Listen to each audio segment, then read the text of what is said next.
ಶ್ರೀ ಪರಮಾತ್ಮನೇ ನಮಃ.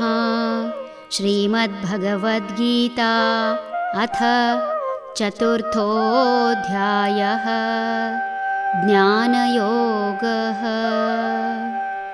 ಕರ್ಮಣ್ಯಕರ್ಮ ಯಃ ಪಶ್ಯೇದ್ ಅಕರ್ಮಣಿ ಚ ಕರ್ಮ ಯಃ ಸ ಬುದ್ಧಿಮಾನ್ ಮನುಷ್ಯೇಷು ಸ ಯುಕ್ತಃ ಕೃತ್ಸ್ನ ಕರ್ಮ ಕೃತ್. ಕರ್ಮದಲ್ಲಿ ಅಕರ್ಮವನ್ನು, ಅಕರ್ಮದಲ್ಲಿ ಕರ್ಮವನ್ನು ಕಾಣುವವನು ಮನುಷ್ಯರಲ್ಲಿ ಬುದ್ಧಿವಂತನು. ಮಾಡಬೇಕಾದುದೆಲ್ಲವನ್ನೂ ಮಾಡುವವನು ಯೋಗಿಯು. ವಿಷಯವನ್ನು ಸರಿಯಾಗಿ ಅರಿತಾಗ ಮಾತ್ರ ಆತ ಜ್ಞಾನಿಯಾಗಬಲ್ಲ. ಕರ್ಮದ ರಹಸ್ಯ ತಿಳಿಯಬೇಕೆಂದರೆ ಮೊದಲು ಕರ್ಮ ಯಾವುದು, ಅಕರ್ಮ ಯಾವುದು? ಕರ್ಮದಲ್ಲಿ ಅಂದರೆ ಸಹಜ ಕ್ರಿಯೆಯಲ್ಲಿಯೂ ಅಕರ್ಮ ಇದೆಯೇ? ಅಕರ್ಮದಲ್ಲಿ ಅಂದರೆ ಅಸಹಜ ಅಥವಾ ದುಷ್ಟ ಕಾರ್ಯಗಳಲ್ಲೂ ಸಹಜ ಅಥವಾ ಒಳ್ಳೆಯದು ಇದೆಯೇ? ಹೀಗೆ ಕರ್ಮದ ತತ್ವವನ್ನು ಸಂಪೂರ್ಣ ತಿಳಿದಾಗ ಆತ ಬುದ್ಧಿವಂತ ಅಥವಾ ಜ್ಞಾನಿ ಎನ್ನುವುದು. ಕರ್ಮದ 3 ವಿಧಗಳಿವೆ ಎಂಬುದು ತಿಳಿದ ವಿಷಯ.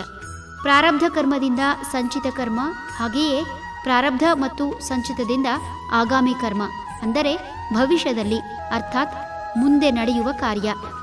ಲೋಕದ ಅವಶ್ಯಕತೆಗನುಗುಣವಾಗಿ ಸೃಷ್ಟಿ ಕಾರ್ಯ ನಡೆಯುತ್ತದೆ. ಯಾವುದೋ ಕಾರಣಕ್ಕೆ ಸೃಷ್ಟಿಯಾದ ಜೀವಿ ಆ ಕೆಲಸ ಮಾಡುವಾಗ ತನಗರಿವಿಲ್ಲದಂತೆ ಕರ್ಮಬಂಧಿಯಾಗುವುದು ಸಹಜ. ಕರ್ಮ ಬಂಧನದಲ್ಲಿ ಸಿಲುಕಬಾರದೆಂಬ ಆಶಯವಿದ್ದರೆ ಸಾಲದು. ಮಾಡುವ ಪ್ರತಿ ಕೆಲಸದಿಂದ ಆಗುವ ಒಳಿತು ಕೆಡುಕುಗಳ ಅರಿವು ಇರಬೇಕು. ಕರ್ಮ ಎಂದರೇನೆ ಋಣಾತ್ಮಕ.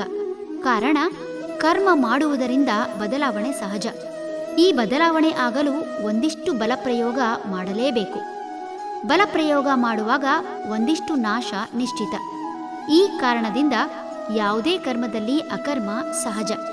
ಅಕರ್ಮ ಮಾಡುವ ಉದ್ದೇಶ ಒಳ್ಳೆಯದಾಗಿದ್ದರೆ, ಅಂದರೆ ಸಮಾಜಕ್ಕೆ ಸಹಾಯಕವಾಗಿದ್ದರೆ, ಮಾಡುತ್ತಿರುವ ಕೆಲಸ ಕೆಟ್ಟದ್ದಾದರೂ ಅದನ್ನು ವಿಹಿತ ಕರ್ಮ ಎನ್ನಬಹುದಾಗಿದೆ.